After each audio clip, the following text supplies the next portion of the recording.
Okay, so I've built a patch that I really like, and I'd like to do some sort of documentation so that way I can get back to it one day.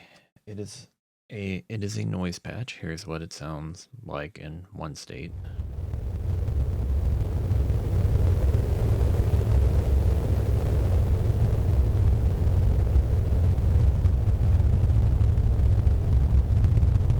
And there's a lot that you can do with it.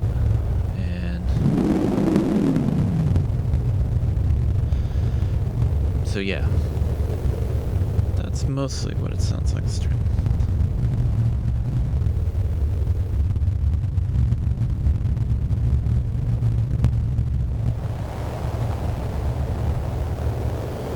Okay, so that's kind of all the sounds.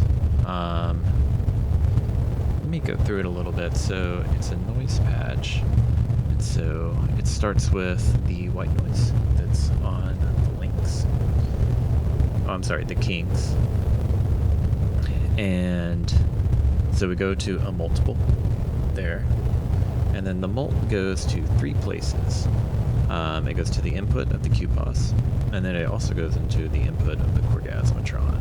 So 2 stereo filters. And so just to follow that path a little bit further from an audio standpoint, so the stereo out from the Korgasmatron goes into the, the A and the B inputs on the planar. And then if I had to guess, the C and the D are from the low pass of the QPAS. And that is correct. That is what's happening. And then it looks like the output of the planar goes to a unity mixer, and then it goes to our output mixer. And so that, I think, is the basic audio path for the noise.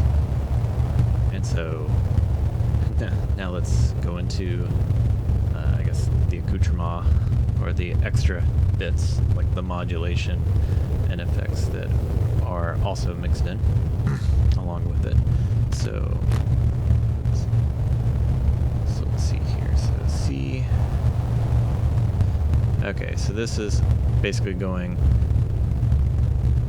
kind of treating, D and B as the left, and then A and C as the right. And so that's what's going to the unity mixer.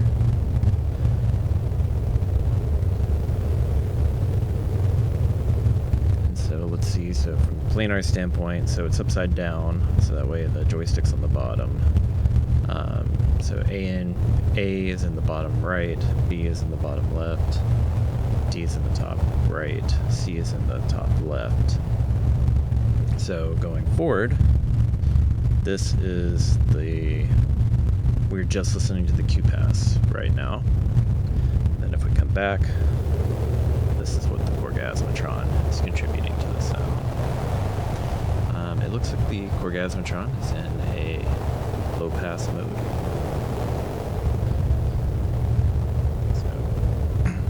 There's some modulation on the panning with the planar, so keeping the joystick in the middle, you get full effect of the modulation on the panning when it's in the middle. I think whenever you move the joystick to a side, it offsets it to that side. Okay. So let's take a look at some of modulation. So it looks here like we've got something going to the first channel of the mix-up. So this is going to be mono, and it looks like this is the mix output, which is all, I think, just a unity gain sum of all of the outputs from the planar. And I think that this is to keep it from getting too wide. So right now, this is probably too wide, and we're probably getting some phase cancellation. So I probably brought this up just until, if you kind of hear, it feels like whenever you're listening, there's a bit of a hole in the middle. You can just hear stuff here. And then as I turn this up, you kind of hear more of a presence in the middle. And so it kind of gives it a more even sound. Okay. So now I'm wondering, that's all of the audio that's happening. So but I see there's stuff coming into the delay here.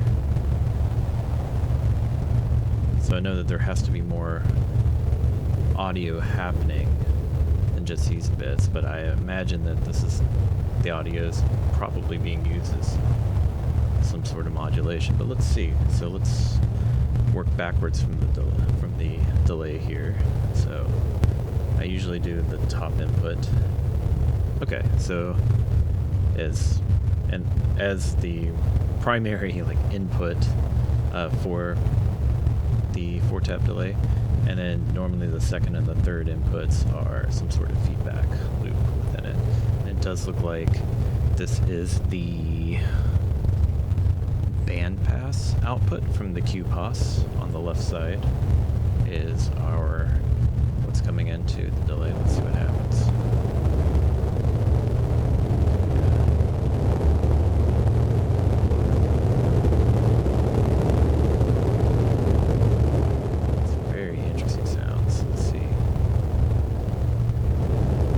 See where the output goes. This definitely widens the stereo field, but you can tell that bandpass filter is just set.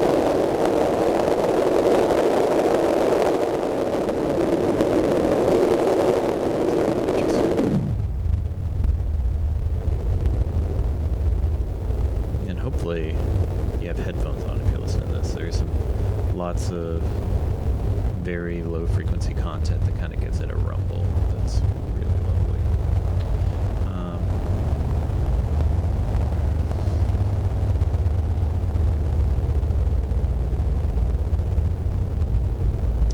Oh, actually, you know what's interesting?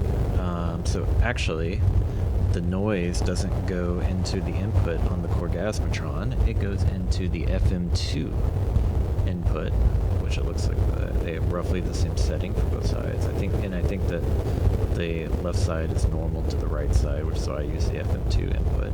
But that's where the white noise is coming from.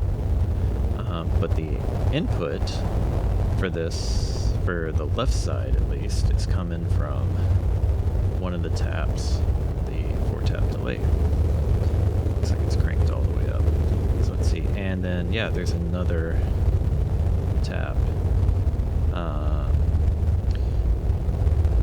It's coming in. So that's interesting. So it's kind of like the QPAS is actually feeding into the Korgasmatron through the 4-tap delay. And then we're controlling, I think, the bandwidth of the white noise using the FM2 here. I guess it's just the Korgasmatron. So, right, as I turn this down, how much the noise affects the frequency modulation, which is just, think of it as just wiggling this. As I turn it up, it wiggles this wider, and as I turn it down, it wiggles it tighter and tighter.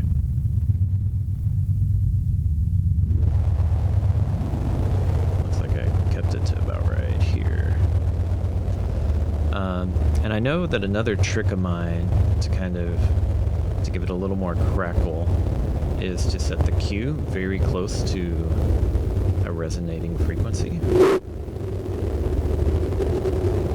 So the closer the left channel here, the closer I get to, the more you kind of get that texture. Same thing there. So that's kind of the heart and soul, I feel like, of the patch. It's this characteristic of the Korgasmatron right here. It's just being super close to the self-oscillation. Resonance to where it feels or sounds like it's kind of unstable. Then you can kind of control where that peak is.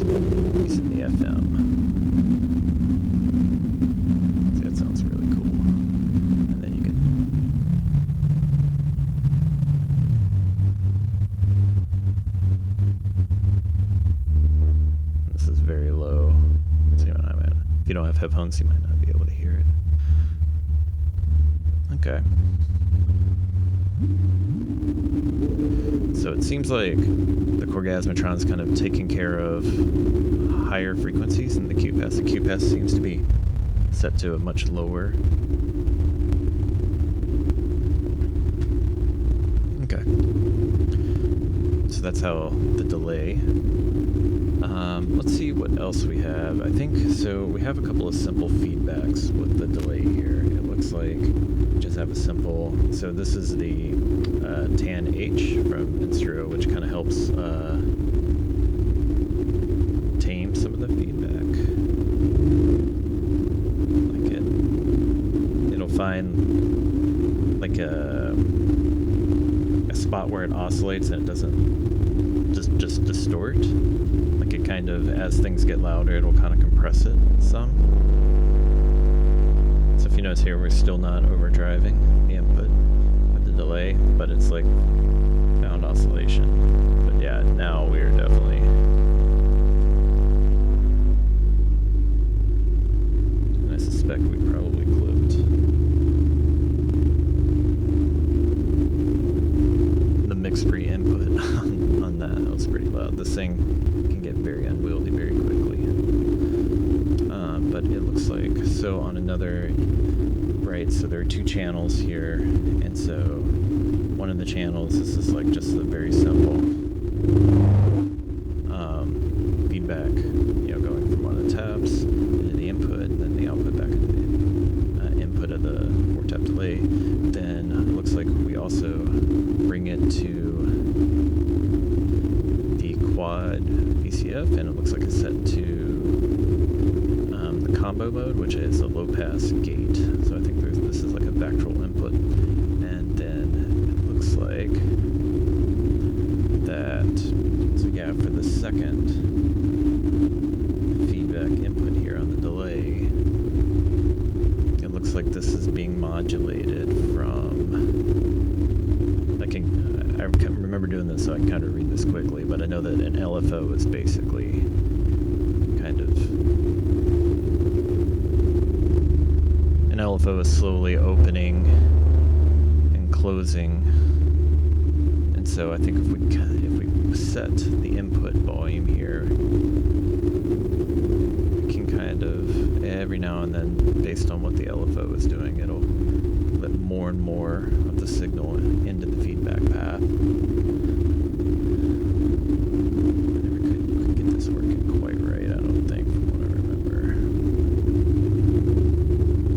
Like it ever, usually always either ran away with feedback or it did. This is kind of cool. Yeah, it goes away.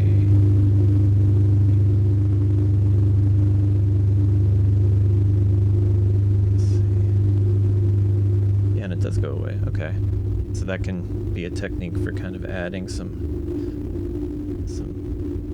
variety to the sound for longer periods of time, which I think is what the quad or the LFO, the Oct LFO is supposed to be doing. Okay, and let's take a look at, yeah, this is the Oct. All the, you can see I'm using the Oct quite a bit. It's great. It's such a fantastic module for adding some slow moving changes to your patch. But so let's see. So yeah, one of the quirks of the quad of this module from Sputnik Modular, and I think with most Buchla stuff, is they have unipolar inputs. And the output for Oct is bipolar.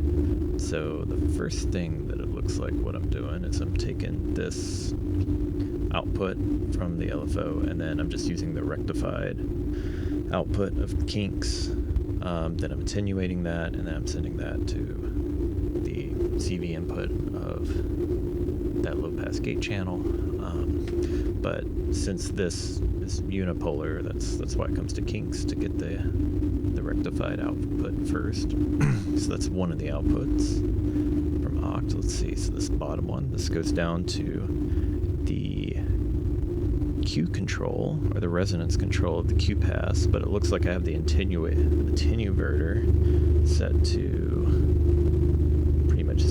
let's see what happens if I open this up a little bit. Put it on just the QPAS.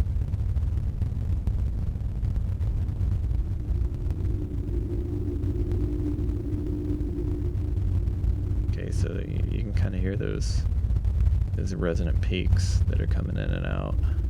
There they are. Okay.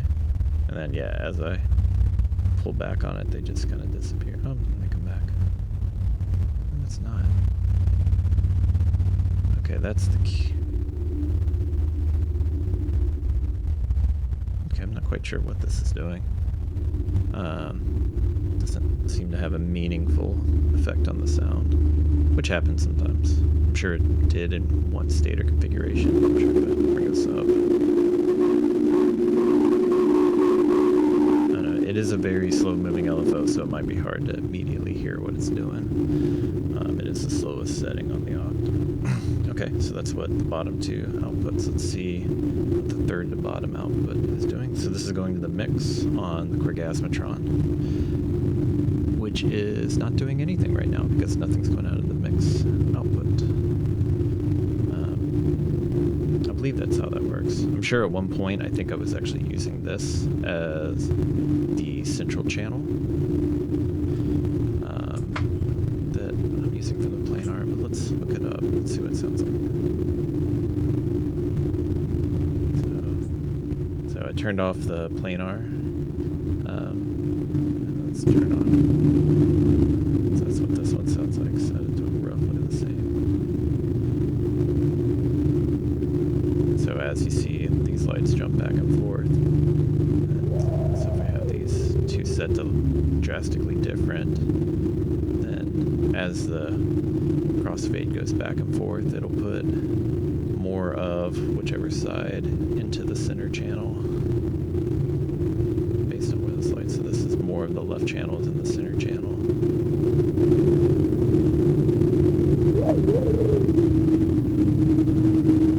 And as it comes back over here, it'll be more.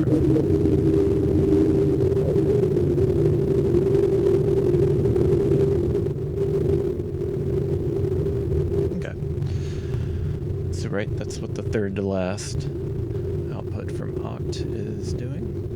Let's see, so the fourth to last is going to the XCV input on the planar, and if I had to guess, the one right above it is going to the Y, and that's exactly what they're doing. And let's see, so I have the attenuator on both of those CV inputs turned down about halfway, so that's what's doing the panning effect, or I guess this yellow cable is what's doing the left and the right, and then this green cable is doing the y-axis, which the y-axis won't, the way that translates is,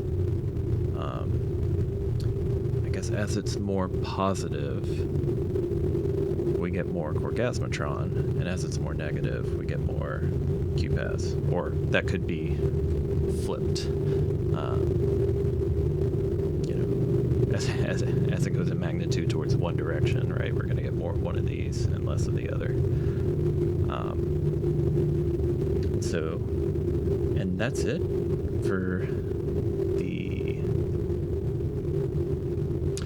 Ohcd.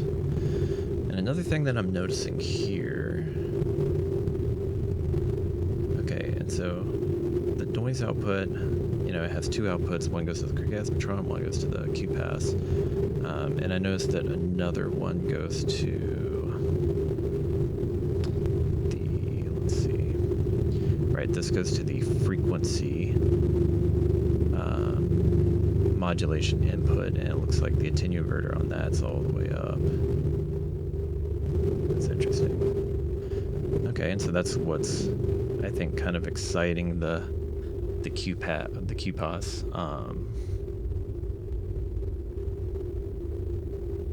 Noise. It's kind of modulating itself, right? So we have white noise coming in, and then also white noise that's affecting the.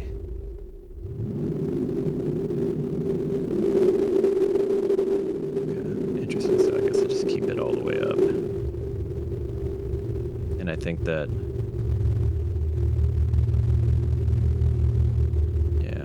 probably try to do a similar thing where I set the resonance on the QPAS, tried to find like a sweet spot with it.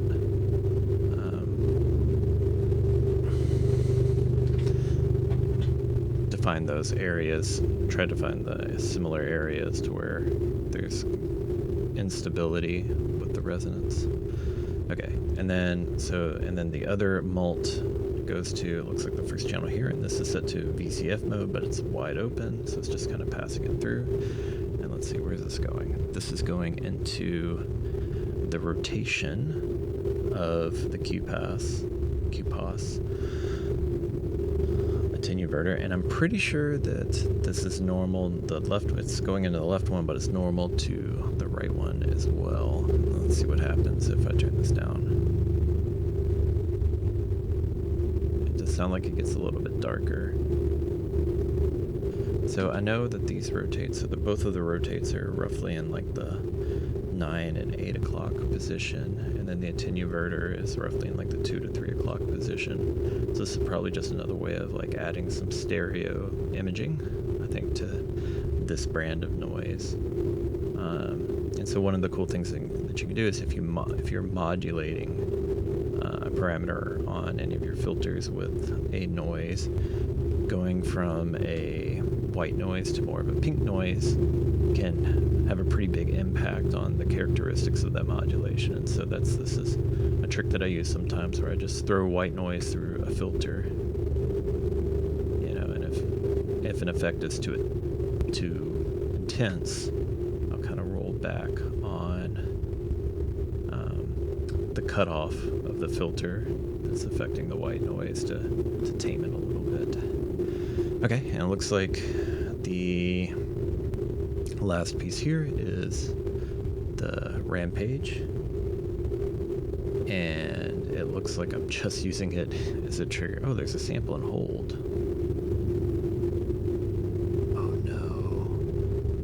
Oh no, wait, sorry, that's the noise. Okay, so there is a sample and hold circuit. Oh, this is interesting. Oh, okay. So the sample and hold. So this is, I'm using the Befaco. The falling trigger on the left channel is triggering my sample and hold, and then the sample and hold is going into the right input of the Rampage, and then this is just acting as a slew limiter, and then the slew limiter is going to the CV input on the aux. So this is basically speeding up and slowing down our LFOs, and just another way of keeping the sound interesting at random. And so that appears to be it. Yeah, it's my patch breakdown for my space noise.